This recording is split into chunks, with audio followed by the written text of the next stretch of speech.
Okay, let's take a look at Crouser here. I love his throwing, by the way. Alright, so let's go back to the beginning. So watch how patient he is out around the left. And the key here is that he's out around the left. He tries to go as wide as possible, and he does that by pushing his hand out, pushing his eyes out, and opening that knee up right away. Okay, so you notice how he opens that knee up right away. Let's go a little further. So now you see the linearness of the whole left side, the knee, the foot, the shoulder, the eyes. Okay? So that's number one, getting out around the left and being patient. And once again, how slow he is. I'll go out of slow-mo, so I'll show you full speed here. See how slow this motion is here? And how wide he gets? Then he cranks. Then he turns it into the middle. Okay? Here's the other thing that I'm trying to tell you guys when you're looking at elements of what Crouser does, and really what all world-class throwers do. Not all of them do it, but it is critical for younger or more inexperienced throwers to do this. So as he's coming out of the back now, at this point here, you can see his eyes are looking to the field.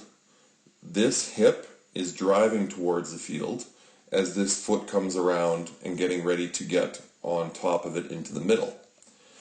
Watch his eyes and hip.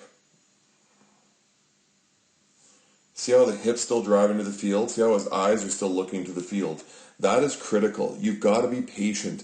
As you come around the corner out on the back, I say, see the field, okay? Use your eyes to see the field and then to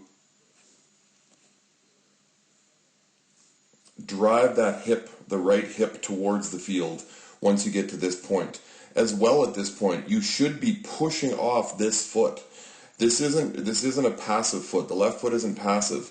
When it gets to 12 o'clock here, you notice how Crouser will actively push off and almost sprint through the middle. Okay?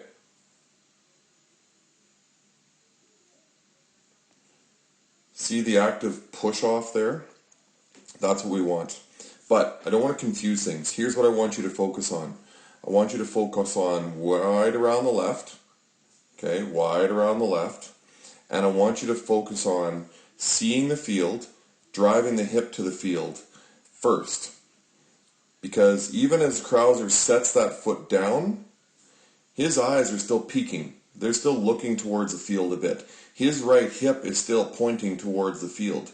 Too many young throwers at this point have already turned the hip and their head is looking back. Not a great arrow, sorry. But their eyes are looking back. Okay? You've got to be patient. Eyes and hips to the field. Eyes and hips to the field. Okay? That way you can get on top of this toe, and it creates a torque between upper and lower body. Right? So that's this week's lesson. That's this week's drill. I want you in your full throws, even in your South Africans are great for this. I want you to focus on eyes to the field, hips to the field. Eyes to the field, hip to the field. Okay? Let's do that.